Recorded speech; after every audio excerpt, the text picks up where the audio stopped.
Доброго всем! Сегодня мы наконец-то расскажем о ремонте головки блока цилиндров, которая приехала к нам в ремонт из города Курска.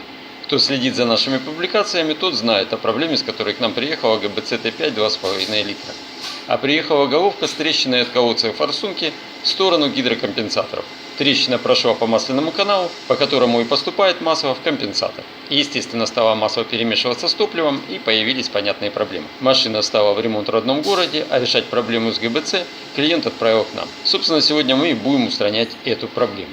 Вы уже, наверное, обратили внимание на набои в колодцах форсунки. Мы до кучи ко всему будем восстанавливать еще и посадочные места форсунок нашим стандартным способом гильзования металлом. Однако это не главная тема видео, как вы понимаете. Итак, прежде чем приступать к работе, мы всегда делаем добротную чистку головки. Делаем ее в полном объеме, не только в коллекторах, но и снаружи по сторонам головки во всех доступных местах. Как-то в комментариях спрашивали меня, чем мы чистим и как. Секретов здесь никаких нет. Перед вами наш работник и пока еще ученик Егор. Он находится в специальной так называемой грязной комнате, где мы делаем очистку агрегата. В руках у него ручной фрезер, в патроне зажата в данном случае щетка помазок. Подобных щеток для этого у нас есть много, всяких разных, на все случаи жизни. Так вот, Егор механическим способом драит головку. Обязательно регулирует скорость вращения якоря. Когда Егор увеличивает скорость, то проволочки щетки за счет центробежной силы распушаются и очень хорошо драет поверхность. Конечно, особое внимание следует уделить коллекторам головки. Там нагара и отложений бывает очень и очень много, и порой сложно все это отодрать. После механической обработки мы кидаем головку в моечную машину, где с применением химсредств мы ее в горячей воде порядка 60 градусов отмываем. Об этом я уже не раз рассказывал и показывал вам. После всех процедур головка оказывается на столе нашего автохирурга Андрея. Пришла к нам в работу головка Volkswagen Т5 2,5 литра, пятицилиндровая голова. Голова эта пришла к нам издалека, из города Героя Курска. Значит, приехала она не совсем традиционным ремонтом, не совсем таким хитренькая трещина здесь есть. Значит, хозяин начал жаловаться на то, что у него постоянно поднимается уровень масла. Ну, начали просматривать тамошние умельцы города Курска и нашли болячку.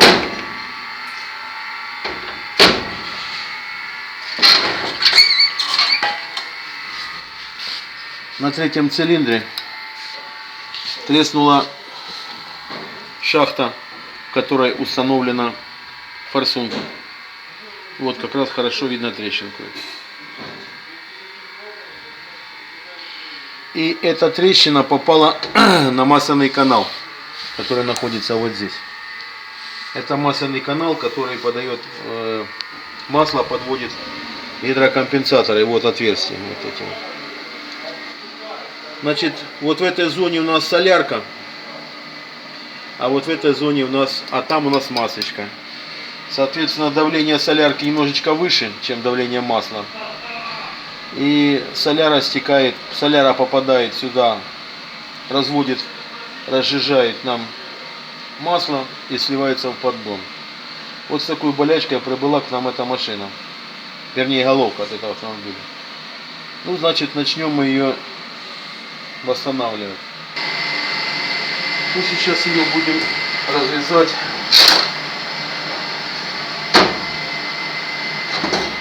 Сейчас мы предварительно пометим трещинку, потому что она не под всяким углом ее заметна.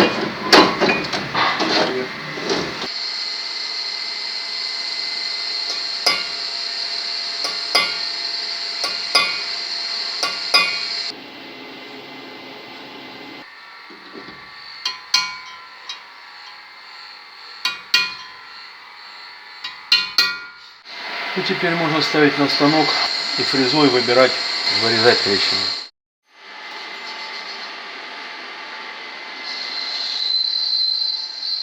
Думаю, здесь комментировать нечего. Андрей ставит головку на фрезерный станок, фиксирует ее на столе и распускает трещину.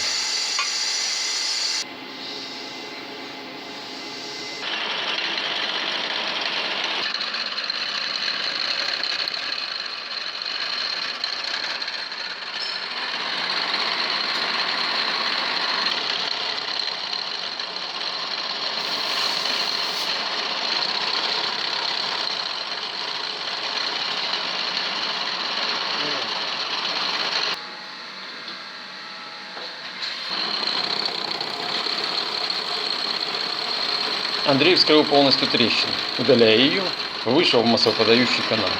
И видим отверстие, подводящее масло к гидрокомпенсатору. Дальше Андрей будет разбирать трещину вручную. Он демонтирует головку со станка и отправляется к своему операционному столу.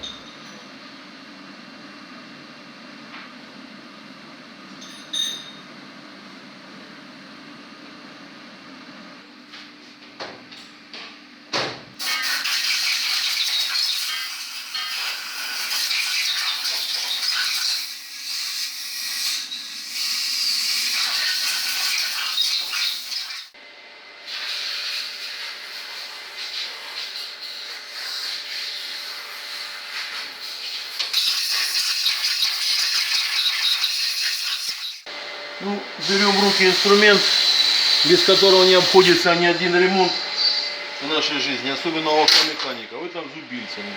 Ну, зубильца у меня два, большое, там, ну никакое большое, ну, скажем, маленькое и очень маленькое. Ну и начинаем дорабатывать наш канал, наше отверстие при помощи зубила и какой-то матери.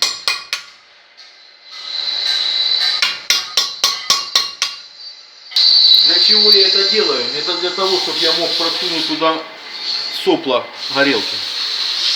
Вот видите, чтобы я мог туда пролезть и подвар, чтобы я мог варить.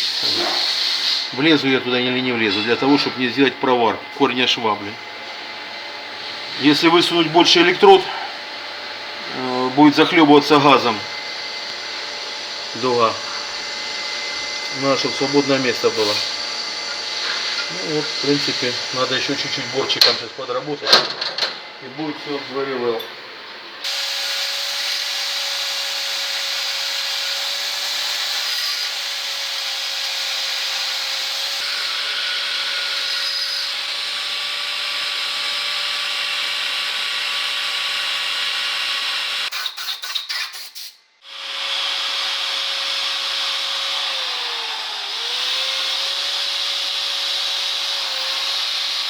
Ну вот, кладем в печурочку, пускай греется.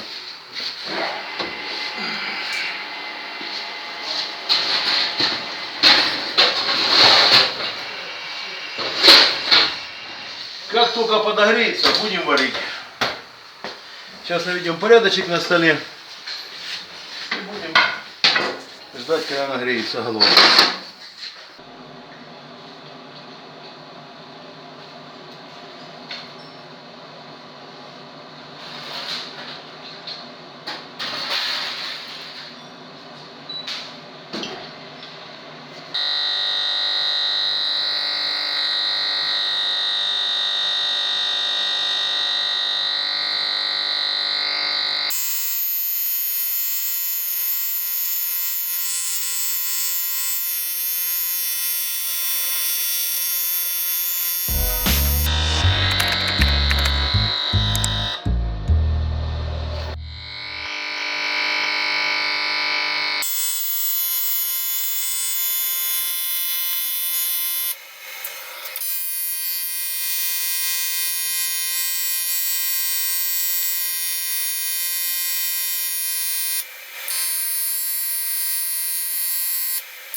Вот и все. Сейчас набьем номерок и печечку остывать. А завтра утром будем пытаться проводить какие-либо действия. Посмотрим. Предварительно нужно расточить для того, чтобы поставить заглушки для опрессовки. Надо будет масляный канал опрессовать, посмотреть, насколько мы его заварили. Ну, в принципе, должны были заварить, но все равно нужно проверять.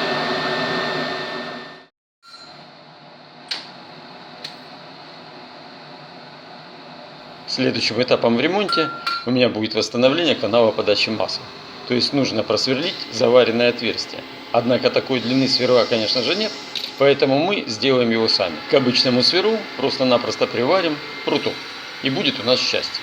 Вот такой длины у нас вышло сверло. Нам этой длины вполне хватит. Заведем сверло в канал и посмотрим, что и как.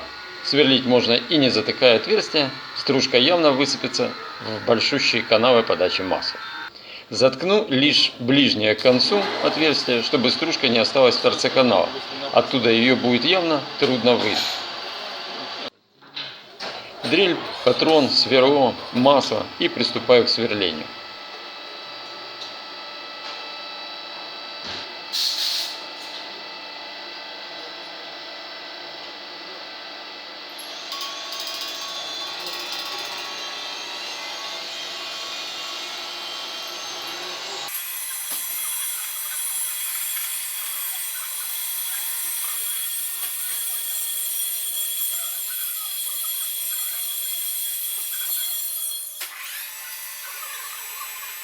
Отверстие пройдено, теперь остается выдуть стружку, убрать затычку, отверстие готово.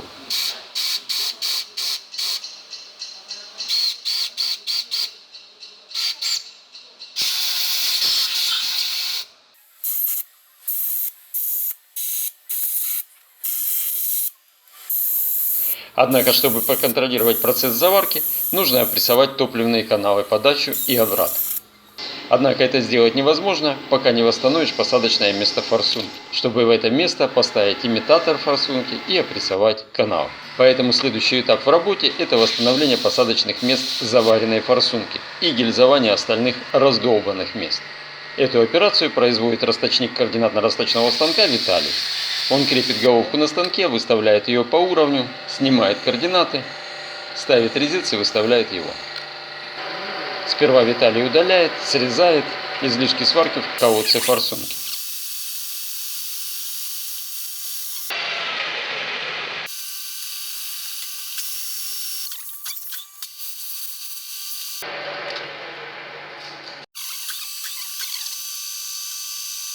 Проделав все это, токарь приступает к расфировке посадочных мест форсунки под гильзы. Эту операцию он делает как и в этом колодце, заваренном, так и в остальных. Ведь, как вы помните, мы восстанавливаем посадочные места во всех 5 цилиндрах. Очень подробно об этом процессе мы рассказывали в нескольких тематических публикациях со всеми нюансами и размерами. Переходите по ссылке в описании под видео и вверху, смотрите, задавайте вопросы. Мы же здесь не будем подробно останавливаться на этом процессе, а лишь покажем в общих чертах. Растачивает Виталий посадочные места под гильзу. Растачивает он их поступенчато до размера 34,5 мм, то есть на 2,5 мм больше, чем в большем диаметре посадочного места форсунки. В самой шахте, как вы знаете, их два диаметра – 31 и 32.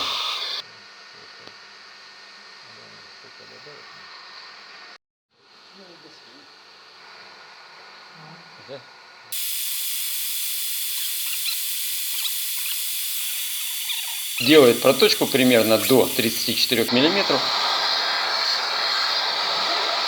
промеряет полученный диаметр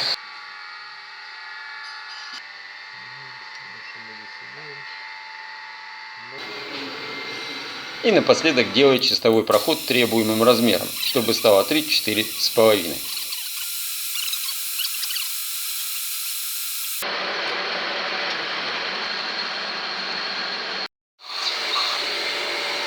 Затем Виталий делает окончательное измерение, добавляет размерный натяг, измеряет глубину будущей гильзы и оформляет заявку на изготовление гильз токарю токарно-револьверного станка и также Виталию.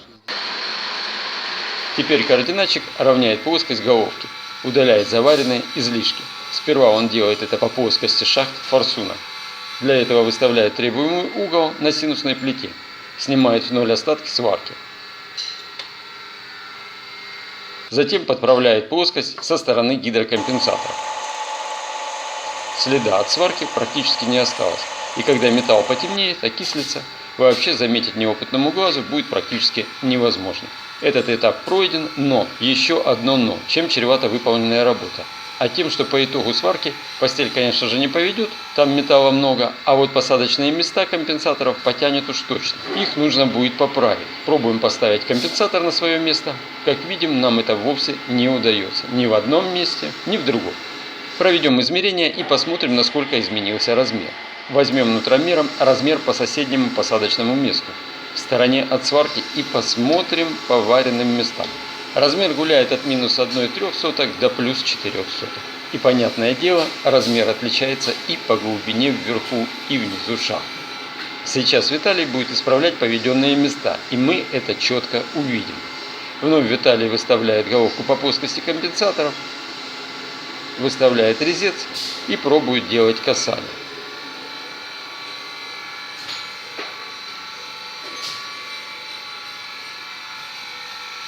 Посмотрим на размер.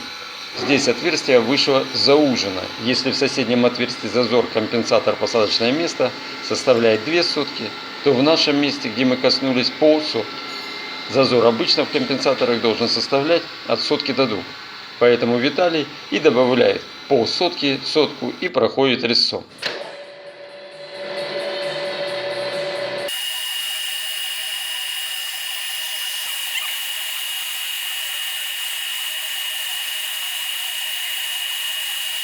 Смотрим, что выходит.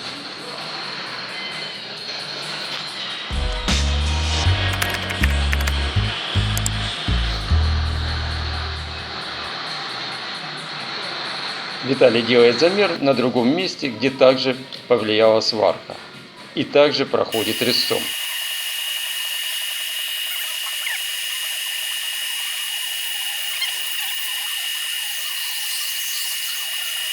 Посмотрим, что получилось здесь.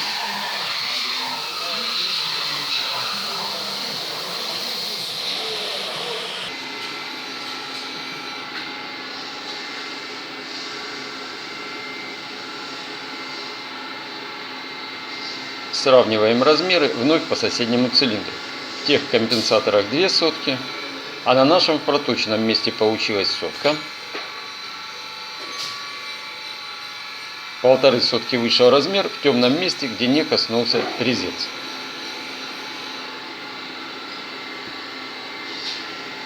Проверим теперь компенсатором итог нашей работы. Как видим, все замечательно. Пока Виталий упражняется в правке посадочных мест компенсаторов, токарь Виталий изготовил нам гильзы. О монтаже втулок мы также подробно уже рассказывали. Вновь таки покажем без лишних подробностей.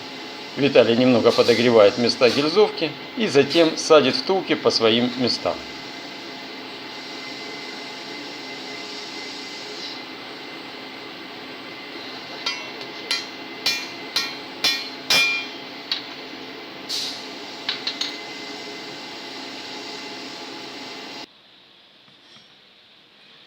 Вот теперь мы сможем проверить эффективность заварки. Ставим в шахту имитатор форсунки и подаем воздух под давлением. И в канал подачи топлива, и в канал обратки. Вот это мы видим имитатор форсунки. Проблем обнаружено не было. Можно продолжать работу с головкой. В принципе, клиент просил проверить втулки и восстановить фаску на седлах клапанов. Поставить, притереть новые клапаны. Смотрим, что у нас выходит со втулками. Собственно, нутромер нам для этого не требуется. Визуально видно, что втулки изношены довольно сильно. Измеряем новым клапаном. На впуске оказывается даже больше. Что ж, будем менять все втулки. Посмотрим на новые клапаны. Номера клапанов, которые выдает по ВИН-коду нам поставщик запчастей, у вас на экране слева. А предлагаемая оригинальная замена номера с правой стороны. Возьмем по одному впускному и выпускному клапану предлагаемых вариантов и сравним их. В чем же у них разница? Разница в толщине края тарелки клапана, то есть будет разный вылет над плоскостью и разная длина клапана. Результаты замеров вы видите на экране. Что у предлагаемой замены? У предлагаемой замены меньше толщина тарелки, меньше на 1 мм, и на полмиллиметра он короче. Посмотрим, какой вылет клапанов у нас получился над поверхностью. 0,7 и 0,2 соответственно. Поэтому показатели и тот клапан нас устраивает. Вылет ножки клапана у оригинала составил 43,9, у аналога 44,25. Разница в 3,5 десятки. Зачем я вам об этом рассказываю? А вот зачем. Если вдруг седла будут просевшими и новый родной клапан не поставить, потому что не будет хватать теплового зазора, то есть нужно в этом случае менять седла, то можно поставить короткий клапан. И тогда еще можно ехать и ехать без дорогостоящей процедуры по замене седел клапанов. В нашем случае нам короткие не нужны. Если мы их будем ставить, то нужно будет портить седло, просаживая до нужного размера. А если оставить так, то будет большущий зазор и, конечно же, будет компенсатор тарахтеть. Теперь приступим к замене втулок. И об этой процедуре мы не раз рассказывали. Греем головку до 70-80 градусов. У этой головки очень хорошо меняются втулки, без особых усилий. Предварительно подберем оправку с насадкой и выколотку, чтобы потом одним махом удалить старые и поставить новые втулки. Сперва выколоткой выбиваем старые втулки со стороны плоскости. Вышли втулки без эксцессов, без потягов, но все равно поставим их на герметик. Надеваем втулку на оправку, смазываем край втулки герметиком и запрессовываем на место ударным способом.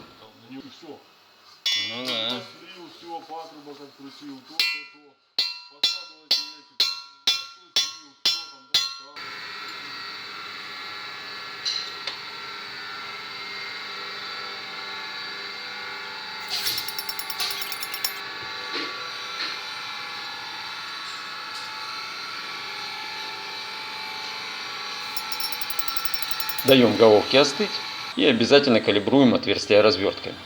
Их у нас много разных, с шагом сотка две. Как правило, втулки метели для этой головки разворачивать не требуется. Но убедиться, чтобы не было всяких неожиданностей, стоит. Вот поэтому я всегда калибрую втулки. Ну и дальше все по накатанной. Проверил вакуум-тестером на новых втулках, перекоса нет. На этих головках он редко бывает после стандартной процедуры замены втулок. Поэтому глубоко резать седла не требуется, мы лишь коснемся фаски резцом, называется это заужением фаски. То есть мы максимально сохраним клиенту седла. В глубине ниже фаски на выпуске видны остались всякие раковинки, но они только визуально некрасивые и на работу клапана никак не повлияют. Порезали седла, притерли клапаны, проконтролировали вылет. А вылет практически нигде корректировать не пришлось. Местами лишь 5 соток, не более. Естественно, фрезернули плоскость, вставили по своим местам клапаны, упаковали головку и отправили в обратный путь к клиенту из Курска. А на этом у нас все. Оставляйте комментарии, задавайте вопросы, постараемся ответить. Кидайте донат, кому не жалко, и без аварийных вам поездок.